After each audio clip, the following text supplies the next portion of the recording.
वात रोगों के लिए उपाय बता रहा था। तो वात रोगों के लिए जब मस्तिष्क पर उसका गहरा असर हो जाता है तो मेधावटी, न्यूरोग्रिट पाउडर, न्यूरोग्रिट वटी, और ज़्यादा होने पर तो न्यूरोग्रिट वटी ले ली, 2 सुबह 2 शाम के हिसाब से 4 गोली एक दिन की, और 1 महीने की औषधि बनानी है तो 120 गोलियां ले ली न्यूरोग्रिट की वटी की, उसका पाउडर कर लिया। उसमें 4 ग्राम रजत भस्म, 4 ग्राम मोती पिष्टी। मस्तिष्क के अलग अलग रोगों में पार्किंसंस है तो उसमें 4-5 ग्राम रसराज रस। कहीं क्लॉटिंग हुई थी और अंदर से पूरी रिकवरी नहीं हुई तो उसके अंदर योगिंद्र रस मिला दिया।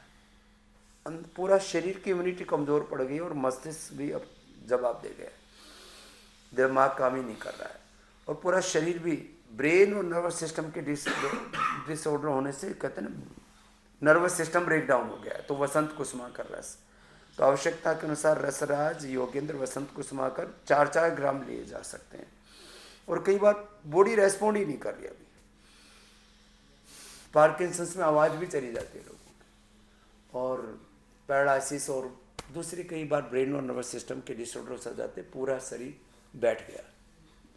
तो 1-1 घंटा तो अनुलोम विलोम कराते हैं न्यूरोपैथी आदमी, उसमें तो वसंत कुसुमाकर भी काम करता है।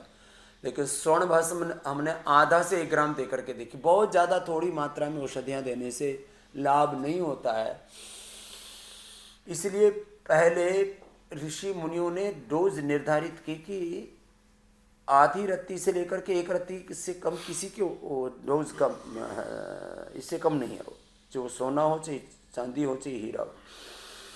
तो 1 ग्राम तक मैंने स्वर्ण भस्म दे करके देखी, और एकदम जैसे कहते हैं ना मुर्दे जैसे लोगों को जिला करके देखा। उसकी कॉस्ट ही आती है 10-12 हज़ार रुपये, कितनी आती है, लेकिन आती अब और वो तो 1 महीने की डोज है। एलोपैथी में तो एक इंजेक्शन है 10-20 हज़ार रुपये का दे देते हैं, और उनकी रॉ मटेरियल कॉस्ट नहीं होती हो, तो खाली हमने रिसर्च किया, हमने ये किया वो किया, उसके नाम पर लेते हैं। हमारे यहाँ तो मटेरियल कॉस्ट आ जाती है इतनी, रॉ मटेरियल कॉस्ट, प्रोसेसिंग उसका।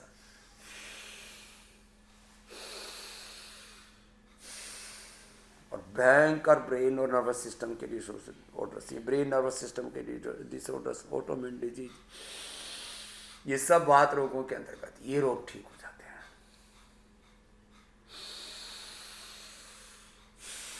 करो थोड़ी देर अनुलोम विलोम कर लो आप लोग यहाँ। तो वात, पित्त, कफ रोग, तीनों के बारे में बता दिया अभी काफ़ी। वात रोगों में भी जैसे कफ रोगों में हमने बताया पथ्य, पित्त रोगों में तो अंकुरित और फल, शाक, सब्जियां उबला हुआ, और वात रोगों में मेथी की सब्जी और बाजरा, रागी आदि की रोटी, मिक्स ग्रेन, गेहूँ और चावल थोड़े दिनों के लिए बंद करवा देते, दही, छाछ, नींबू, 4 टमाटर, खट्टी चीज़ें बंद करा देते। जो भी वात कारक, जो वात बढ़ाने वाले हैं, चाहे वो मटर है, चाहे फूल गोभी है, चाहे खीरा है, चाहे लौकी का जूस है, लौकी की सब्जी और लौकी का सूप ठीक है, लौकी के जूस में उसमें वात बढ़ जाता है, दर्दें बढ़ जाती हैं, अनुलोम विलोम कर लो। तो पथ्य तो जरूरी है। अब इन 3 रोगों के अंतर्गत ही, जैसे मैंने कहा, पित्त रोग बढ़ने से सब चर्म रोग, ये डायबिटीज और पेनक्रियाटाइटिस, ये वात रोग के कारण से है मूलतः। और जितनी भी ओबिसिटी से लेकर के तमाम तरह के शरीर में और उपद्रव होते हैं, ये कफ के कारण से है, शरीर बेडोल हो जाता है।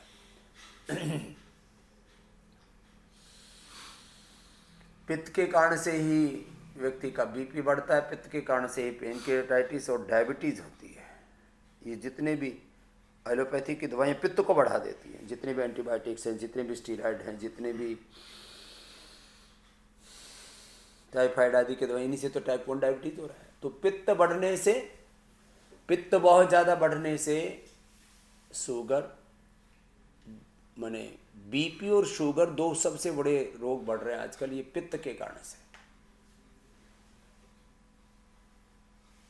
थायराइड कफ के कारण से, थायराइड कफ के कारण से, बीपी, शुगर, थायराइड, 3 बड़ी बीमारियां बीपी, शुगर, पित्त बढ़ने से, तमाम तरह के चर्म रोग पित्त बढ़ने से, और कफ बढ़ने से थायराइड की बीमारी है।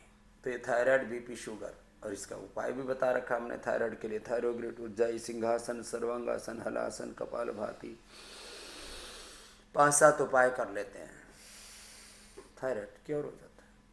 बीपी के लिए मुक्तावटी और बीपी ग्रिड पर्याप्त है। शुगर के लिए तो मधुनाशिनी और मधुग्रिड तो रामबाण है, और खीरा, करेला, टमाटर का जूस, और छोटे छोटे और उपाय करने पड़ते हैं यदि उसकी बहुत ज़्यादा कॉम्प्लिकेशंस हो गए, निरोग, डायबिटीज से न्यूरोपैथी, डायबिटीज से नेफ्रोपैथी, रेटिनोपैथी होने पर।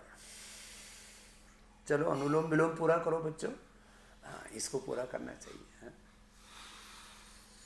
अनुलोम विलोम कम करते अक्सर मैंने देखा, बाकी तो कर लेते हैं, लेकिन ये भी बहुत ज़रूरी है, ये बहुत ज़रूरी है ब्रेन और नर्वस सिस्टम के लिए, पूरे शरीर के लिए। तो बड़ी बीमारियां, वात, पित्त, कफ के अलावा बीपी, शुगर, थायराइड की बात कर रहा था। चर्म रोग तो आएंगे, चर्म रोगों के लिए भी हमने कायाकल्पवटी, नीमवटी, गिलोयवटी, डर्माग्रिड सामान्य चर्म रोगों के लिए, सोरोग्रिड सोराइसिस के लिए, मिलिनोग्रिड जो है सफ़ेद दाग के लिए,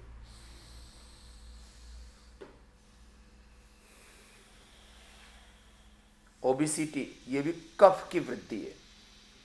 तो जितने भी कफनाशक द्रव्य हैं वो सब कफ को दूर करते हैं, वही मेद को भी दूर करते हैं। इसलिए मेदो हरवटी हो, वेट गो हो, गर्म पानी हो, गर्म पानी कफ को दूर करता है। गर्म पानी लेखन करने वाली, भेदन करने वाली औषधियाँ वेट को घटाते हैं, अश्वगंधा से लेकर के तमाम, अश्वगंधा के पत्ते।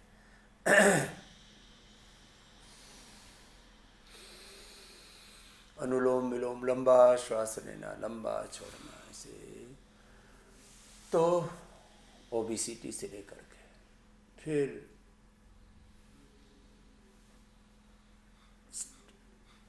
स्ट्रेस, एंजाइटी, नींद आना, मेधावटी, हार्ट के लिए यह हृदय रोग भी प्रधानतः